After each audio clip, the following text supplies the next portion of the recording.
Enemy of the state. An enemy of the state. Enemy of the state. Dank Podstash.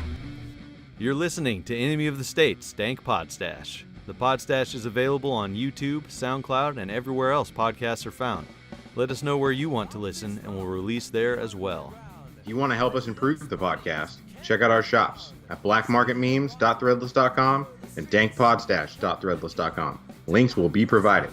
Anything you buy helps us make the Podstash better. Business owners and creators, advertise on the Dank Podstash. Reach a larger audience, make more sales. Email us at dankpodstash@gmail.com for details. Washington State listeners, please check out Washington State Anarchists and Libertarians Facebook group. Help us expand the Agora face to face.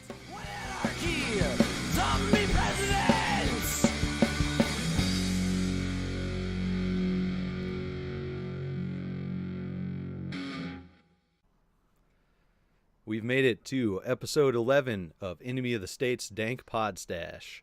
I'm your host, Nick, and I'm here with David as usual. How's it going, man? It's going excellent, man. Today we're going to be talking about yet another, kind of current event, hot button issue, my borders. Yeah, I don't know why everybody's so upset at borders, man. Like, I don't have any problems with skateboarders or surfboarders or, I ride a skateboard myself. I don't understand it. Bunch of bigots. They don't like anything on four wheels, apparently.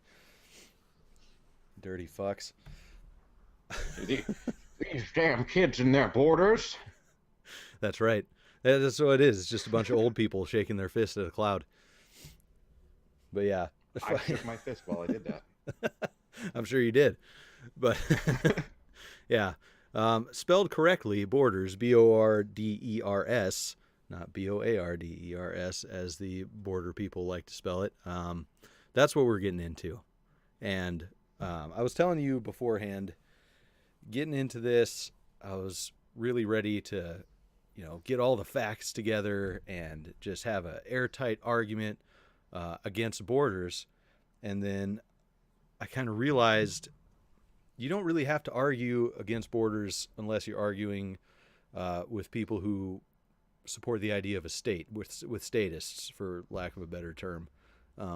And statists who want borders, the borders aren't the issue that you're really arguing with them. It's the existence of the state. That's true. And they've always got some reason as to why the border needs to protect them and why they need the state to protect them. But that's, it's all fear-based, and it's always what comes from statists. Is coming from a place of fear, usually. Absolutely. And so a lot of the contention I've seen with people talking about this and talking with people about this is it comes down to the wording, I guess. And it might not be the wording. It might be the actual case for some people. But what I'm talking about here is eliminating borders versus having open or closed or whatever other type of border, because there are borders that are regulated other than open or closed. But anything other than eliminating the borders falls under still being regulated by government. Unless it's private property, unless it's your property, of course. But we're talking national borders here. So, yeah, and I'm on the same page as you with that. I'm for eliminating borders because because this state is gone. Not saying, hey, let's have open borders with the state, bringing people up in bus loads and whatever. Lots of people, level that at me like, well, you're fine with the state bringing them in and blah, blah, blah, and giving them welfare. And I'm like, no, I don't want the state doing anything. I also don't think that we need we don't need the state to be defending that border with violence either. So I'm going to say no to all of those things because I don't support the state. Right, exactly. And that's what it all boils down to in this conversation. Yeah. But there are some other things to talk about within this that are pretty interesting. I just, I got a shout out to, and I hope I'm saying this right, to Hody Johns. We've talked to him a bit. He's from the We Are Libertarians podcast. He had a bunch of awesome resources for me that he posted on one of my posts, asking people their thoughts on borders. And if you're interested in the libertarian perspective on borders, I think he did a bang-up job with that in the We Are Libertarians podcast number 321, if anybody wants to check that out. But so, yeah, there's all kinds of borders, state borders, besides open and closed. Conditionally open borders, controlled borders, let's see, de jure open borders, de facto open borders, just all kinds of different examples of how the state manages their borders, how a nation manages their borders, which is not the argument that we're interested in, but it's important to note that. As far as what you were talking about, as far as open borders under state control, and either bringing in busloads of people or just extending the invite, saying, come in, we'll take care of you, that once again falls, the problem falls at the feet of the state, because they're inviting in people with the promise of welfare, of, tax-funded welfare, and they're taxing the people that live there already to pay for that. So it's not a problem of the borders being open, it's of the state violating, everyday people. Yeah, and if your problem is with welfare, the majority of Americans use welfare, not the majority, but there's way more. I worded that totally wrong. There's way more Americans that use welfare than immigrants coming in, and that's a big issue. And I rarely hear people railing as hard against that as they do during this, hyped up crisis. Sure. Or whatever. Yeah, the border crisis, the invasion. But, yeah. People, and to be fair, some people definitely do attack the welfare state pretty hard. Sure. Whether it's... that was a generalization. Yeah, absolutely. No, I agree with you. I'm just, from their side of it, they do attack the welfare state, but they're kind of jumping on, that idea that, well, we can get rid of borders once the welfare state is gone. And that conversation's an interesting one as well, because if you don't think that you should have to pay for other people's welfare, through force, through the state forcing you to pay for them, then don't. It's that easy. It's that simple. Yeah. People bitch about paying for this and paying for that in taxes, anarchists included, anarchist libertarians, everybody bitches about taxation, and rightfully so. And a lot of people's answer is, well, we have to eliminate this or eliminate that. We have to lower taxes. We have to close the border and then end the welfare state and blah, blah, blah, blah, blah. And it's all going about finding freedom legally, which that's an oxymoron. You're legally finding freedom. You're begging the state for freedom from the state. Don't do it if you don't want to do it. Exactly. Stand up for yourself. Don't expect somebody else to do it for you. Mm-hmm. And that pisses a lot of people off when you tell them that too. When you say, well, then don't pay for it. Don't pay the taxes on that.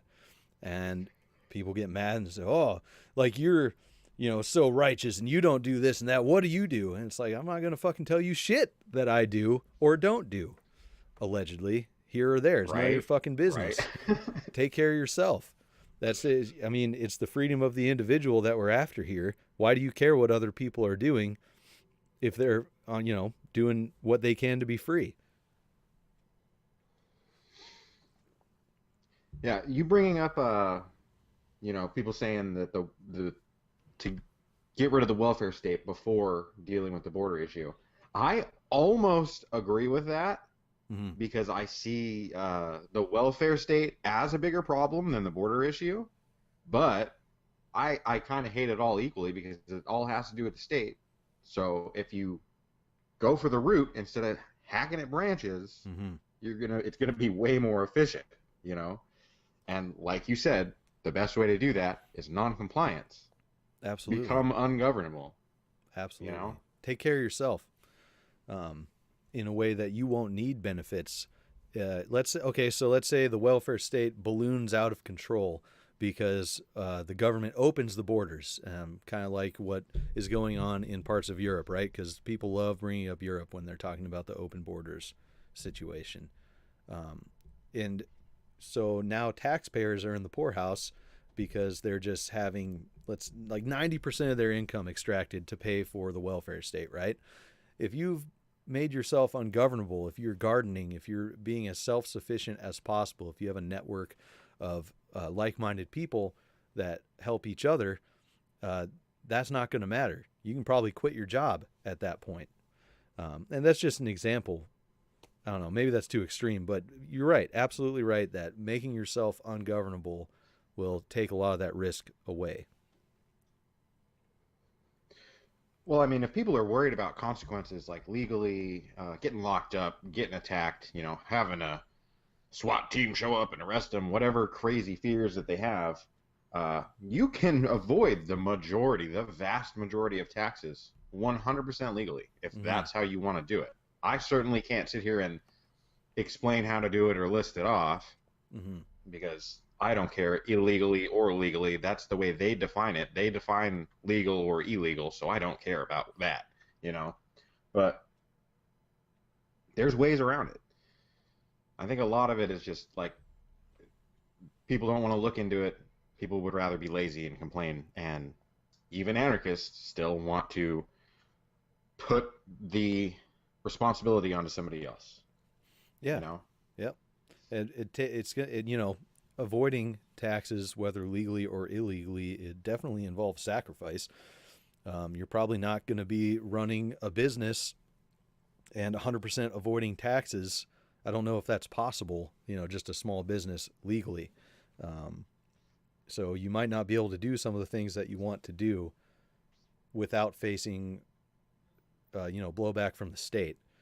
And then on the other hand, I think it was Gabe that sent some links that I had looked at about this guy that he has like a YouTube channel and books, Rich Dad, Poor Dad guy. I don't remember his name, but he is, millions and millions of dollars in assets and doesn't pay a penny in taxes because he can write it all off. He can do all kinds of stuff to get out of it.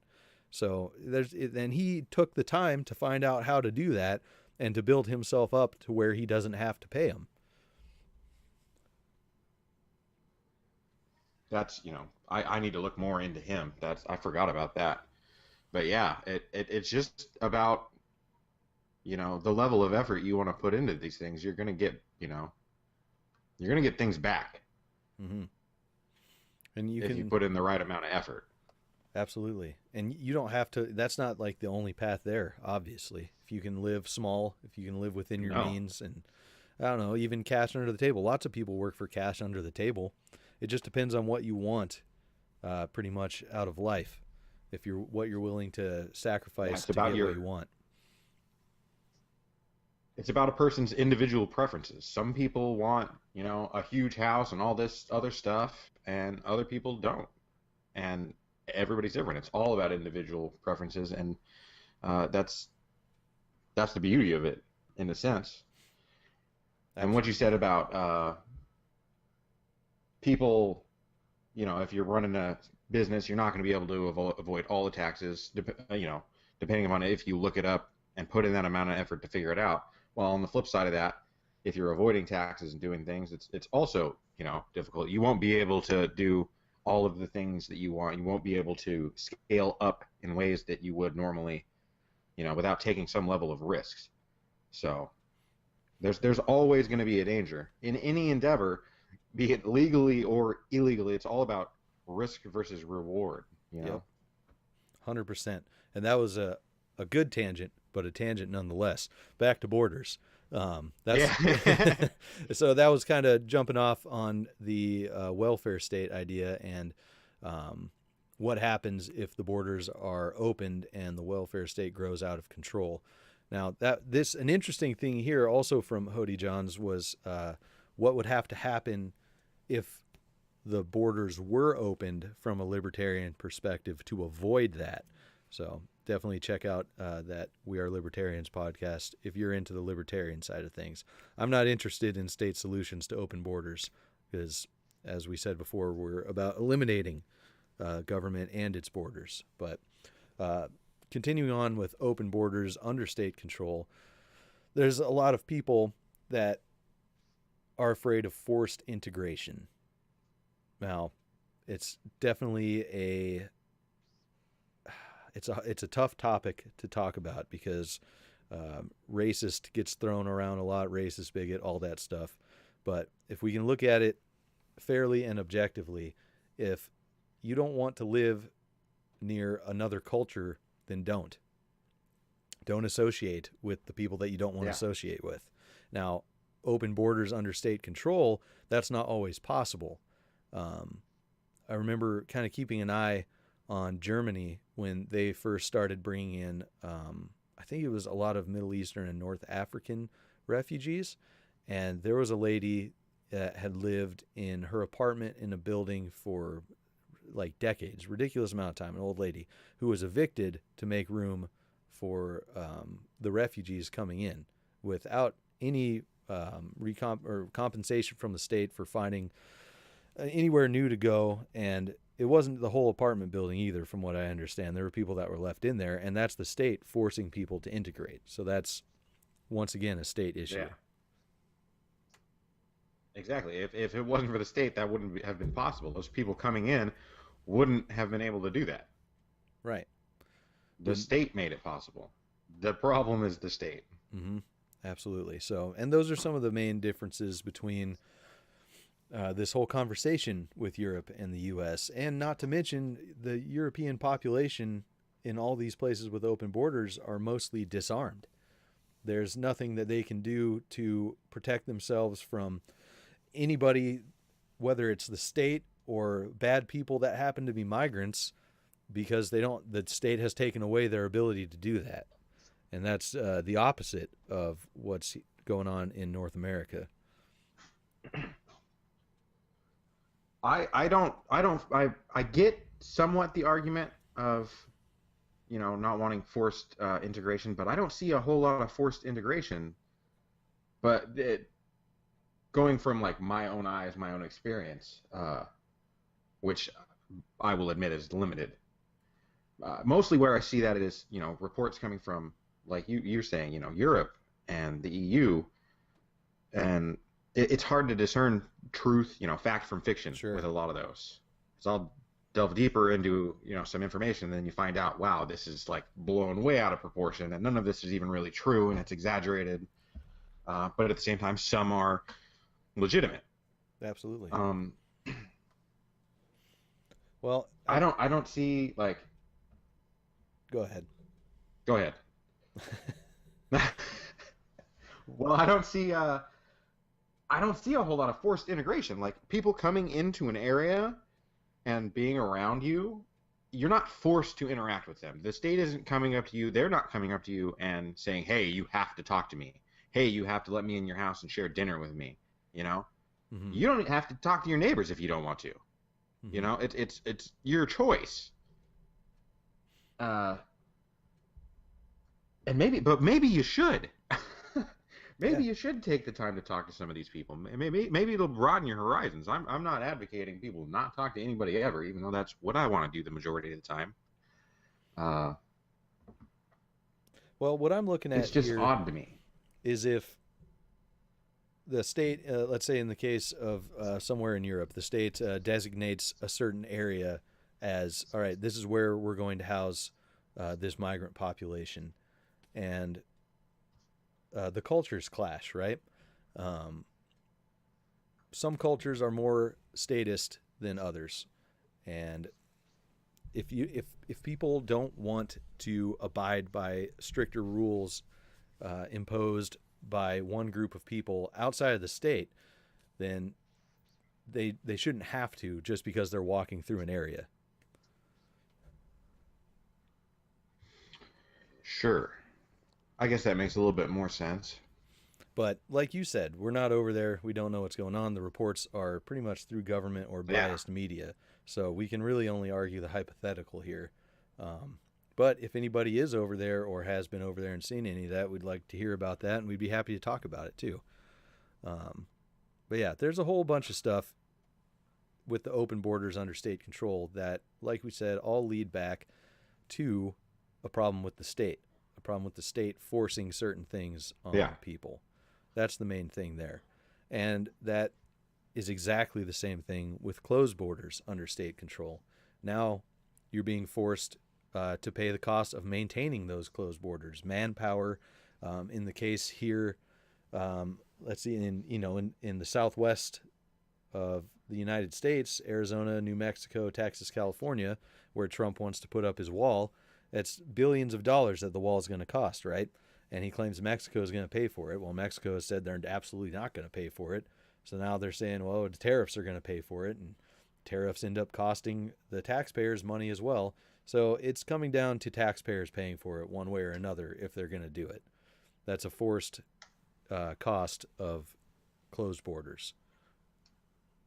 Not to mention that a lot of the land along the border is already privately owned, so they're going to have to utilize, eminent domain and things like that to take people's land. Yep. So you're also advocating for people's property being stolen by the government. Yep, the people who aren't interested. And make no mistake, that's theft. It is absolutely theft. Absolutely. Yeah. And then you run into issues of what to do with people trying to cross those borders, which definitely, as we're seeing with the pictures, and whether or not they're true, but the tear gassing and stuff at the border of anybody in that migrant caravan, we're running into human rights issues. Like, is that okay to tear gas people at the border? Is that okay to shoot people at the border, detain them indefinitely? Like, where does it stop in a closed border? What morals are we operating on here? So, and yeah, right. I don't, and you just don't have to deal with that if you advocate for eliminating borders. I don't want to tell someone else that they have permission to use whatever force is necessary to keep people out of a landmass that I'm connected to, because first of all, it's stupid. It sounded stupid just saying that, but it's also wrong.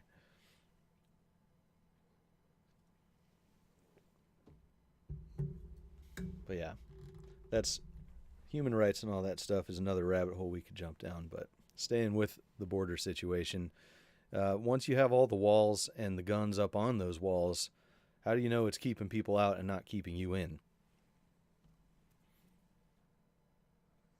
Right. I'm not locked in here with you. You're locked in here with me. Right. Well, like North Korea's borders, definitely for keeping people in, as shown by them shooting people who are trying to flee outside of those borders. How long till it becomes like that? Absolutely.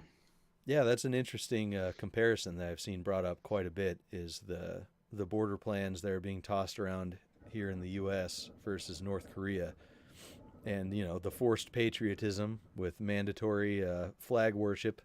You got to stand up for the flag, sing the song, all that stuff. There's a lot of similarities between what people want as far as borders and patriotism here compared to North Korea, which is pretty concerning. Yeah, that's, forced statism, and it's terrifying. Like, I don't get how people can, advocate for those kind of things. It boggles my mind. Puts me in a weird place.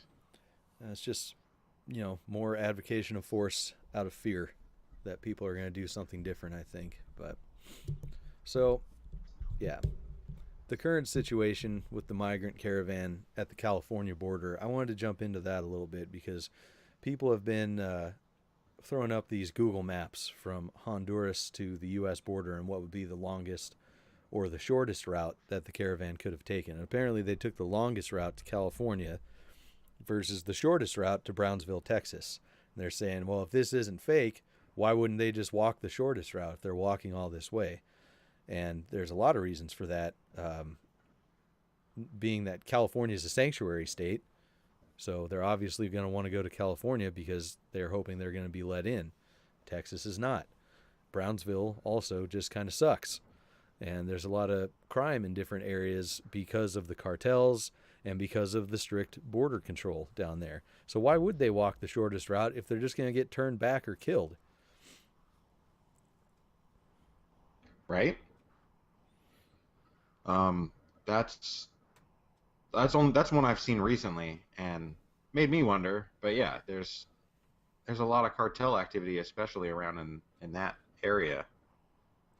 And imagine having to walk through that kind of territory. Right. Which way would you choose? I would probably walk further to avoid that kind of altercation. And of course, this is all assuming that this whole migrant caravan is a real thing and not just staged activity to get people scared and calling for more border patrol and control. So yeah, that brings up an interesting question then. If anarchists are for eliminating borders, right? And there's people trying to get into the U.S. right now with the current border patrol and control. What then? Because are we telling the state, let them in, open the borders, and still be a state? Like where's the principled position on that? My assumption would be that stop restricting other people's right to travel, and leave it at that. I'm not advocating for the state to open its borders. I'm advocating for them to leave people alone. Right. And I told you, I said I don't really have a dog in this fight because to me it's just like it's the state narrative. This is what they want us talking about currently, for whatever reasons they may have. So I can't even say, like, when you ask that question, where do I stand on this issue? Where does a principled anarchist, etc., stand on this? I say that this is almost a non-issue. Like, if you go to the root of the problem, which is the state government, Mm-hmm. that's where you will solve all of the issues. So hacking away this limb is not going to do anything. Right. And saying, oh, don't do anything, or, oh, any answer there, go use the state to defend the border, just do nothing. It's all saying that the state should do something, where I am like, the state shouldn't do anything at all. Absolutely. It shouldn't exist. Well, and I think there is an argument for saying, open the borders at the risk of growing the welfare state, to let the welfare state grow. And if people stop paying into that once it's ballooned up out of control because there's so many people coming into the country and trying to get welfare, and then people who are hurting because they can't keep up with the taxes and end up having to be on welfare themselves, at some point it's going to collapse. You can't pay for something out of nothing. And if you keep printing money to pay for the welfare state with less and less valuable money, there's going to be a collapse of some sort.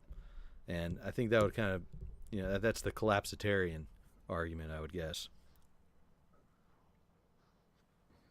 Well, I've been called a collapsitarian, and I would probably agree, because I don't understand an anarchist being like, but like, if this happens, guys, the state system will collapse. Mm-hmm.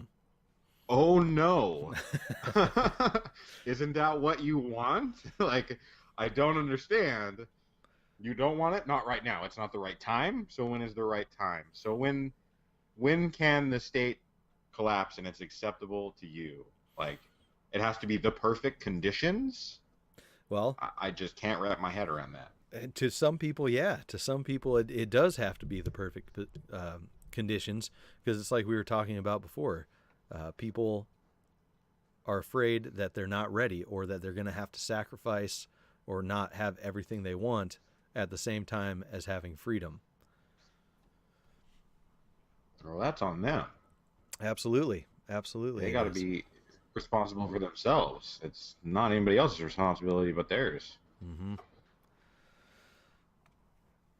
So, yeah, we've gone over a lot of that stuff. It's a whole tangled, muddled mess. It's not as cut and dry as I thought going into it, but I think we can stick with the clear fact. Yeah, I know. You did. I got myself into this. But I think we can stick You were with all gung ho. I know. Well, we can stick with the fact that it's the state that's the problem here. Whether you want open or closed borders or any of that. Yeah. And that your right to restrict travel ends at your property line. If it's outside of your property, you don't have the right to stop anybody. And the one thing I know I can say about this is, I've said it a million times, if you advocate for state-defined and enforced borders, you're doing some statist stuff. It makes me wonder if you're really what you say you are, because you're advocating for state things. Mm-hmm. Just because it suits you right now.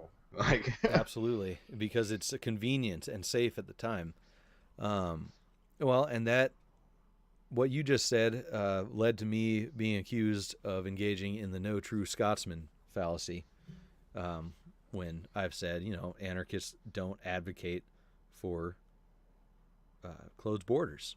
Someone said, well, that's no true Scotsman. No true anarchists will advocate for state borders. I don't think that was a correct application of that idea there, because I wasn't the one changing the definition of what an anarchist is. It's the person that's advocating for state borders and saying that they are an anarchist that is changing that definition. Just wanted to make that clear, because I know people face that argument a lot when talking about different principles of anarchism and whether or not certain things fall under those.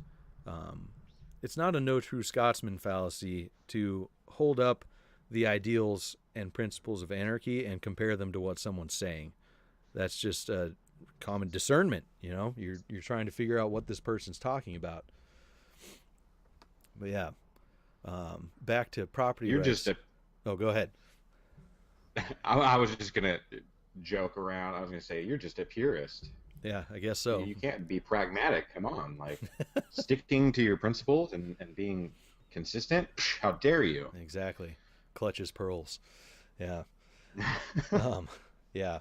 So the whole property deal is an interesting one too, because you see people like what's his fucking name?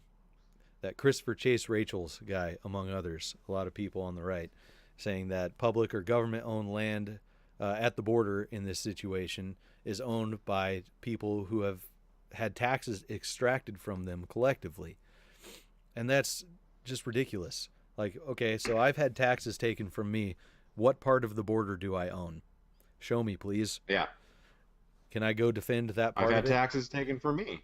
Yeah, I've had taxes taken from me. So can I take a chunk of the border and say people can come through there? Yep.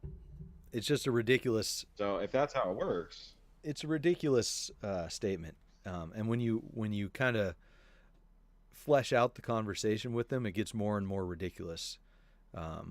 So you gotta lay things out by how much in taxes has been taken from you, and so that therefore shows how much claim you have on public, quote unquote, property, right? And Jesus, the amount of calculation to figure that out and the amount of centralized planning to figure that out, that's just a whole new government branch on the way to eliminating government, according to these people. It's ridiculous. Sounds like commie bullshit to me. Yeah, it's just straight, we collectively own this property. That's not individual freedom right there. Yes, comrade, the land belongs to the people. Yeah, exactly. I don't know. That part is really ridiculous. Plus, claiming that the government owns, whatever properties down there. Claiming that the government owns anything like that is ridiculous, because the government, by its own, I guess, laws and guidelines, can't own anything. Well, they can own certain things according to their stuff. They can own like military bases and stockpiles and things like that. And I believe as the 10th Amendment Center had an interesting article on that. I can't find it right now, unfortunately. Oh, here it is. As far as federal land ownership and the Constitution. And I was reminded to try to link any articles that we're using in the description. So I'll try to remember to do that.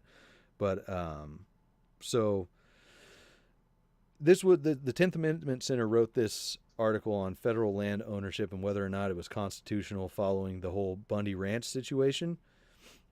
And it doesn't matter to me whether or not it's constitutional, if the government owns something or not. The government's illegitimate, therefore it can't own anything in my mind. But if you're talking with somebody who wants to know if they can legally own anything, they cannot. It says fiduciary government refers to the idea of government officials as guardians, agents, servants, or trustees of the people. Oh man, I lost it here. But yeah, the Constitution does not authorize permanent land grabs by the federal government. It authorizes Congress to make all needful rules and regulations pertaining to land. And needful was a word carefully chosen to indicate that the regulatory power only expanded to power specifically enumerated in the Constitution. So yeah, That's I'll interesting. link this article here because it does list it if I could find it. Oh, here we go. It says enclaves referred to land within a state that was owned by the federal government for essential purposes such as forts, magazines, arsenals, dockyards. Other property refers to land holdings for enumerated purposes and gives the federal government limited discretion to possess the land. So owning land for government purposes. And then also territories before they became states were considered government owned, but there aren't any territories in the continental U.S. anymore. There are states, and there's open land that nobody's on because the government claims to own it, which through the Constitution they do not. So that's ridiculous from that side of the argument as far as public or government-owned land. It's right there in the government's own words that they can't own it. Wow. And yet people hold to that just because the government says so. Yeah. I did not know that. That is news to me. And it doesn't really matter. I'll like definitely have to read that. Yeah, I'll link that. Yeah, I mean, it doesn't matter to me either, but it's interesting nonetheless. Mm-hmm. It's just like, funny. The Constitution to me is just a piece of paper. Yeah. It's just funny. You can go into the arguments of people supporting the state and tear them apart by their own laws and things they support through the state. And they don't even know it.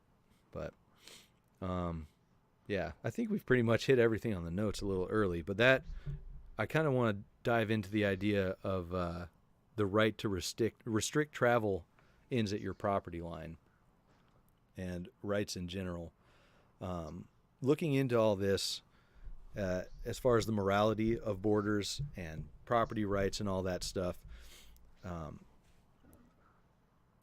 there isn't, whatever morality you hold to, whether it's Christian or anything else, I don't think there's anything in any of these that say it's moral to violently turn people away at state borders. I'm pretty sure most morality in the world calls for helping people in need, right? Yeah, and you can't paint all of these people with, the broad brush of they're, unwanted and they're criminals, they're bad, they're all these negative things that just stems from fear. And I don't understand that. There may be more than a few people in these groups, whatever situation it may be, because this migrant crisis, this quote unquote invasion isn't the first one. No. And it's always demonizing those people and making them lesser beings. Well, and the interesting thing is like, how do they know which of these people, they claim a bunch of them are criminals. Oh, so they've already vetted them and gone through them to see who they are, and now they're not going to let them in? Yes. Right? I didn't even think about that. And also, there's criminals here. Mm-hmm. Like, guess what, guys? I'm considered a criminal. oh no. Seriously. How are you going to be anti-state and then be like, but the state says that these people are criminals by their legislation, so I don't like them? What? Every single person, every single U.S. citizen is a criminal under the state's laws. Everybody breaks at least one law every day. I think the average is 3. Yeah, I believe I've read that somewhere. Or wasn't that about felonies? It might even be 3 felonies daily. Yeah, I don't know. I'm not looking into the laws to see what felonies I'm guilty of every day Right. arbitrarily. Let me add to my paranoia. Like, oh man. It would probably be just ridiculous things anyways. But yeah, as far as the invasion, that's also a really weird way of putting it. That, what was it, 5,000 people in a caravan, unarmed people, are an invasion? I want to know how that works. Yeah. And I mean, it's mostly, I hear that more from the statists than I do anti-state people, that it's an invasion, which I find incredibly ironic because they support our military going all over the world and literally invading other places. Mm-hmm. And that's fine. That's freedom. But like a few thousand people crossing an imaginary line, that's an invasion? I don't see how. Like, I just don't see how, in any sense of the word, that could be an invasion. So, I guess L.A. County took a look at how much they pay out to supposed illegal immigrants in welfare and whatnot, and they claim the city claims and county only pays out to immigrants who have children born in the U.S. So I guess you can qualify for welfare if you're not a citizen by having a child here. And I found that interesting as far as the welfare side of the argument. And that just comes back again to, well, stop paying for other people's welfare through taxation if you don't want to. But I was surprised actually to find that, because I was under the impression that undocumented people in the U.S. couldn't receive welfare.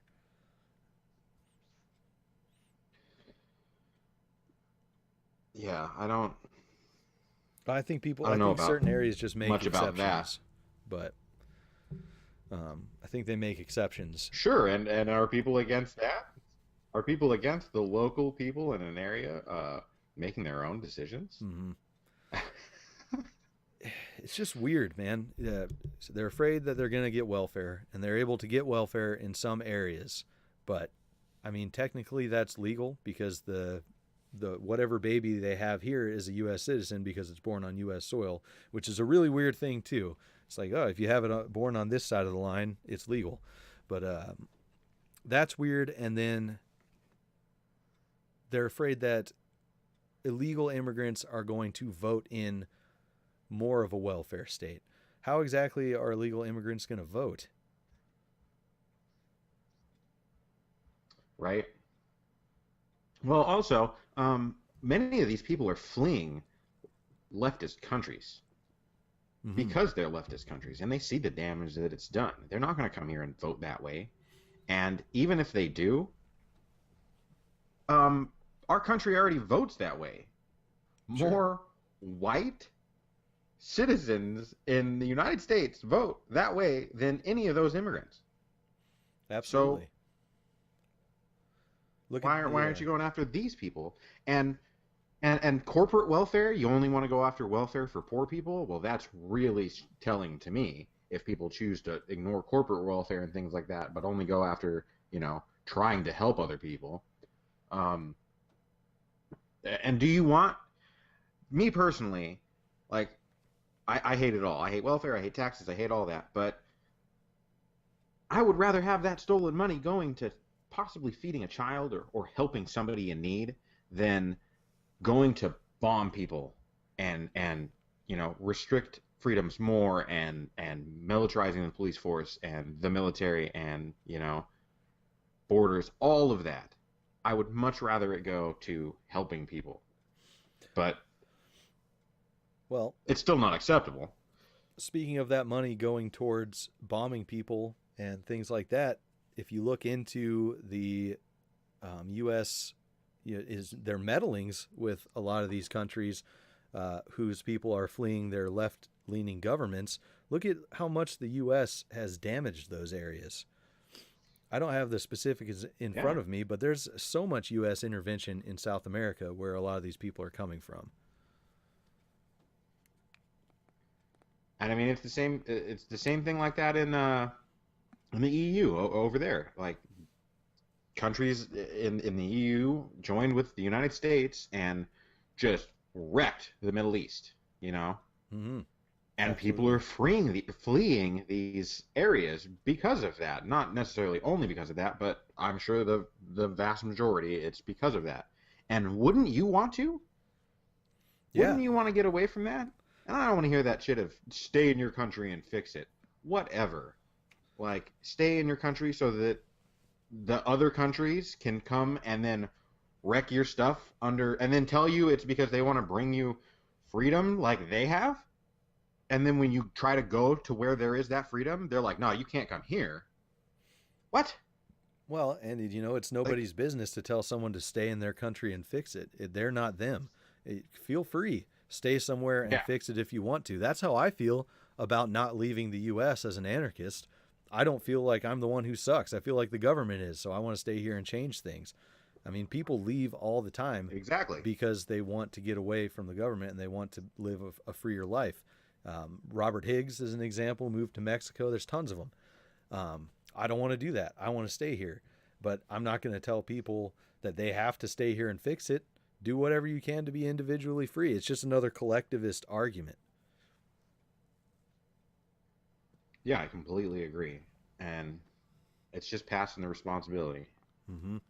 Well, and tying that in to, let's say, closed borders, if you want to stay somewhere and fix it, you're going to try to stay and fix it, right? Until it gets to a point where you're like, oh, fuck, this is getting really bad. Like, my family and I are now in danger. I can't stay anymore. I got to leave. Well, guess what? The borders are completely closed, and there are armed government agents there stopping people from getting in or getting out. So what are you going to do now? You don't have the opportunity to leave. But that's the choice between staying and leaving is an individual choice, and you got to judge it based on your and your family's safety. Yeah, right? Yeah. God. Well, They don't understand that the things that they want done to other people, like saying you can't come in here, well, with a really, really strong border, like you said, that same tactic's going to be used on the other side of the border to you, too, the people inside the country. mm-hmm. Anything you let a government do to somebody else, they will eventually do it to you. Well, yeah, look at what you And have that to pay to leave the borders of the U.S. now if you're a citizen. You have to pay thousands of dollars in taxes and whatnot. You think even if you sneak across one of the borders and escape, they're not going to come after you for taxes? You think if they stop you on your way through, like, whoa, whoa, whoa, whoa, what are you doing? You owe us money before you can leave. You think they're not going to use lethal force on you if you resist? Exactly. And they'll pull you back into the country, too. Yeah. Like, you can't, they'll come get you. They'll be like, well, we don't care that you left. You're in a country that we're friendly with, and they have decided to, extradite you, and you're now coming to us. Look at Assange hiding in the damn embassy. Yep. Extradition is a thing, as is paying taxes to the U.S. after you've left, quote unquote, legally. That's one thing that Graham Smith talks about as well. Yeah, isn't the U.S. going after that person that I don't care about, part of the royal family, just married another part of the royal family, and Megan, what's her Britain face? that I don't care about. Yeah, I don't know who that. Yeah, I mean she's hot and all, but I guess they're going after. I about don't all know. I I know hadn't about heard that. about that. They're going after her for taxes? yeah, they're going after her for taxes because apparently she's from the U.S. or something. See, I don't know exactly about this because I don't care, but I just read a headline someday and I was like, that's hilarious. Like, so, and through her being married, they can go after money from the prince or whoever she's married to. So they can take money from him, which is some insane amount. That is the weirdest thing ever.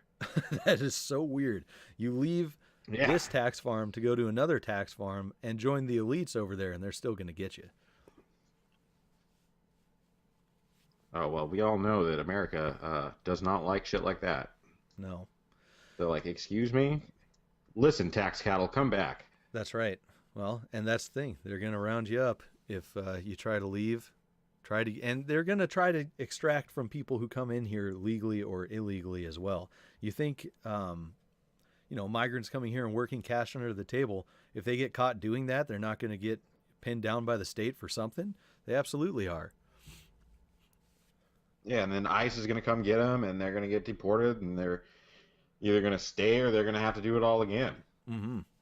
Oh, and I totally glossed over the whole "they took our jobs" argument, taking our jobs. That's ridiculous, because these jobs, especially produce harvesting and stuff like that, there's produce rotting in the fields because there's not enough people to pick it. So if they're taking our jobs, why aren't people going out there and taking those jobs and harvesting stuff? That's just one job, of course.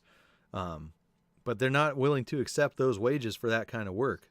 But if there's people who are willing to do that, who are willing to keep food moving where it needs to move, why not let them do that? And that's, that goes back to the whole argument against having a state enforced minimum wage as well. And then they complain about them accepting these low wages.